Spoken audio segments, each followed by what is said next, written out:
नमस्कार दोस्तों, मेरे चैनल में आपका स्वागत है। आज हम प्राचीन माया सभ्यता के बारे में 10 अज्ञात और रोचक तथ्यों पर चर्चा करेंगे।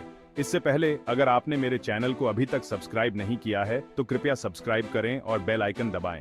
वीडियो को लाइक भी करें। चलिए दोस्तों, शुरू करते हैं। प्राचीन माया सभ्यता वर्तमान दक्षिणी मेक्सिको, बेलीज और ग्वाटेमाला के भाप से भरे जंगलों में फली फूली। प्राचीन माया का क्लासिक युग उनकी संस्कृति का चरम 300 और 900 ईस्वी के बीच हुआ था, इससे पहले कि उनका रहस्यमय ढंग से पतन हो गया। माया संस्कृति हमेशा से एक रहस्य रही है और विशेषज्ञ भी उनके समाज के कुछ पहलुओं पर एकमत नहीं है। इस रहस्यमयी संस्कृति के बारे में अब कौन से तथ्य ज्ञात हैं? नंबर 1, वे पहले के विचार से कहीं ज्यादा हिंसक थे।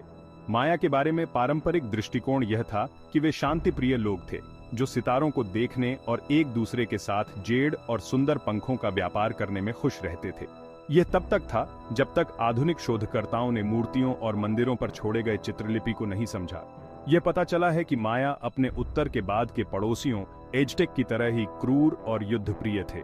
युद्ध, नरसंहार और मानव बलि के दृश्यों को पत्थरों पर उकेरा गया था और सार्वजनिक इमारतों पर छोड़ दिया गया था।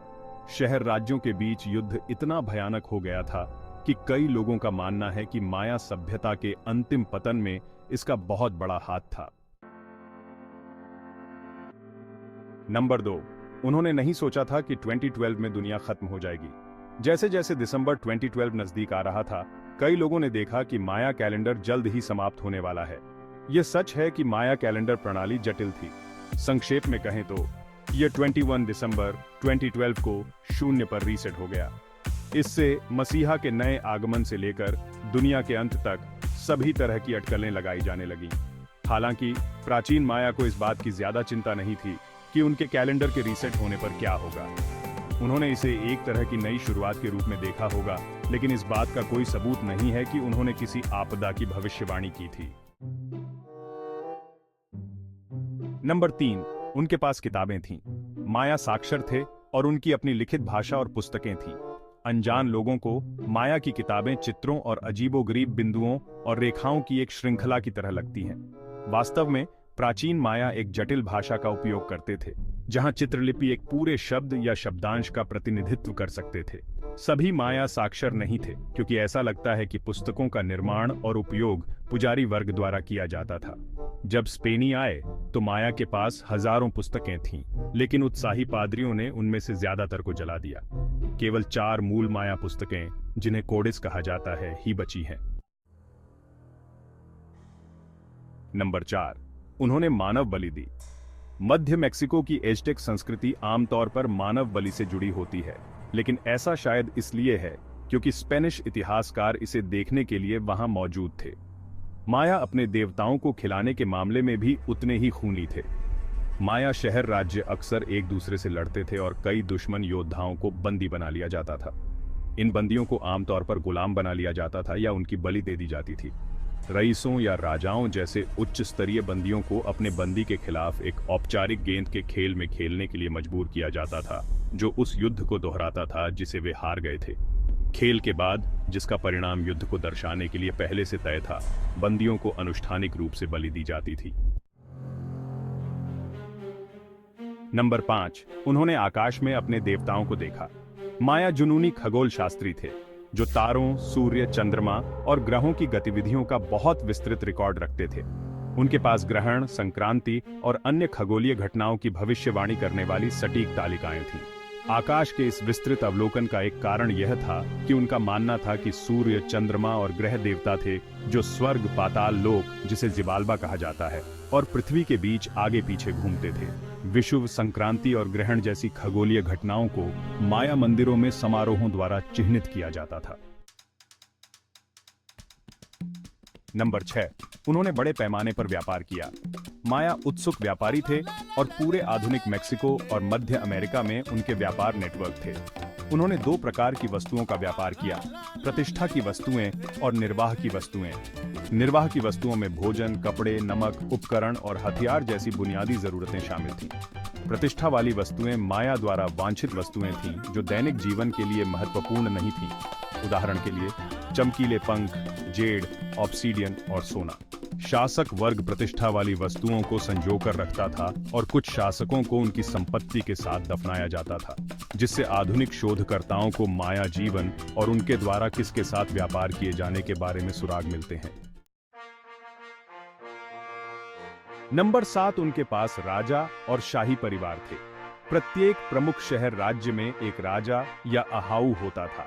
माया शासकों ने सूर्य, चंद्रमा या ग्रहों से सीधे वंशज होने का दावा किया, जिससे उन्हें दिव्य वंश मिला। चूंकि उनके पास देवताओं का खून था, इसलिए अहाऊ मनुष्य और स्वर्ग और पाताल लोक के बीच एक महत्वपूर्ण माध्यम था और अक्सर समारोहों में उनकी महत्वपूर्ण भूमिका होती थी। अहाऊ एक युद्धकालीन नेता भी था, जिससे औपचारिक गेंद के खेल में लड़ने और खेलने की अपेक्षा की जाती थी। जब अहाऊ की मृत्यु हो जाती थी तो शासन आमतौर पर उसके बेटे को मिल जाता था। हालांकि कुछ अपवाद भी थे, यहाँ तक कि मुट्ठी भर रानियां भी शक्तिशाली माया शहर राज्यों पर शासन करती थी। नंबर 8, उनकी बाइबल अभी भी मौजूद है। प्राचीन माया संस्कृति के बारे में बात करते समय विशेषज्ञ आम तौर पर इस बात पर दुख व्यक्त करते हैं कि आज कितना कम जाना जाता है और कितना कुछ खो गया है। हालांकि एक उल्लेखनीय दस्तावेज बच गया है, पोपोल वुह। ये माया की एक पवित्र पुस्तक है जो मानव जाति के निर्माण और हुनहपू और जबालांके नायक जुड़वां और अंडरवर्ल्ड के देवताओं के साथ उनके संघर्ष की कहानी बताती है। पोपोल वुह की कहानियां पारंपरिक कहानियां थीं और किसी समय एक क्विचे माया लेखक ने उन्हें लिखा था।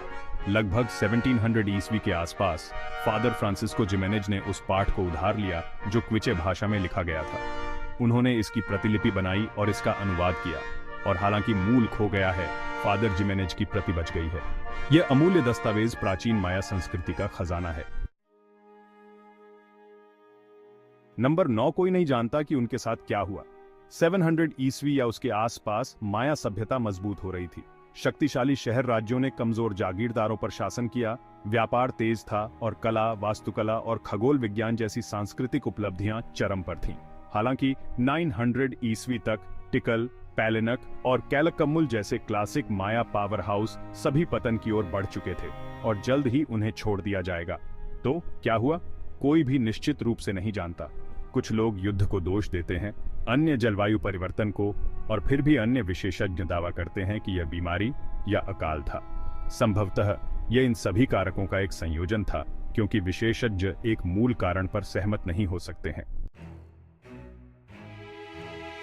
नंबर 10, वे अभी भी मौजूद हैं। प्राचीन माया सभ्यता 1000 साल पहले पतन की ओर बढ़ गई होगी, लेकिन इसका मतलब यह नहीं है कि सभी लोग मर गए या गायब हो गए।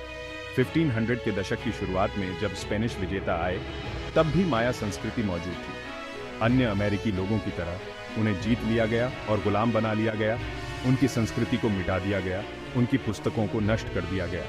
लेकिन माया को सबसे ज्यादा आत्मसात करना मुश्किल साबित हुआ। 500 वर्षों तक उन्होंने अपनी संस्कृति और परंपराओं को बनाए रखने के लिए कड़ी लड़ाई लड़ी।